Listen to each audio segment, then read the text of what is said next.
નવસારી શહેર જ્યાં પીવાના પાણીની પારાયણ છે. કાછિયાવાડી અને દશેરા ટેકરી સહિતના વિસ્તારોમાં છેલ્લા ઘણા સમયથી શુદ્ધ પીવાનું પાણી ન મળતા સ્થાનિકોમાં રોષ છે.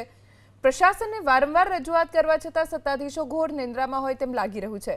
સ્થાનિકોએ હવે ચીમકી ઉચ્ચારી છે કે જો આગામી 10 દિવસમાં શુદ્ધ પાણી નહીં મળે તો તેઓ ઉગ્ર આંદોલન કરશે. સ્થાનિક રહીશોનો આરોપ છે કે છેલ્લા ઘણા સમયથી પીવાનું ચોખ્ખું પાણી નથી મળી રહ્યું, કાં તો નળમાં પાણી આવતું જ નથી અને જો આવે છે તો એટલું દૂષિત અને ગંદુ હોય છે જે પીવાલાયક તો શું ઘર વપરાશ માટે પણ ન વાપરી શકાય. હાલની પરિસ્થિતિ એટલી ખરાબ છે કે આશરે 11 જેટલા પરિવારો એક જ બોરવેલ પર નિર્ભર છે. વારંવાર રજૂઆત કરી નવસારી પાલિકાની ટીમે કોઈ નક્કર કાર્યવાહી નથી કરી. વિપક્ષે આ મામલે પાલિકાના શાસકોને આડે હાથ લીધા.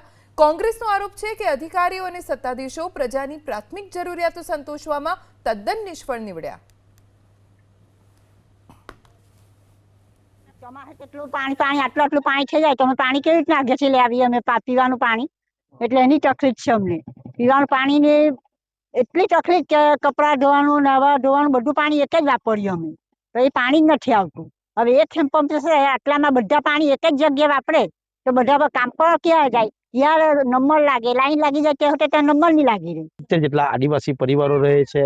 આ 70 પરિવારો પૈકી અહીં જે પાણી વિતરણની જે કામગીરી છે તેમાં માત્ર ને માત્ર 10 જેટલા હેન્ડપંપો અહીં આવેલા છે. તે પૈકી 4 હેન્ડપંપો હાલમાં બંધ અવસ્થામાં છે, જેના કારણે અહીંના રહેવાસીઓની પરિસ્થિતિ ખૂબ જ કફોડી બની જાય છે.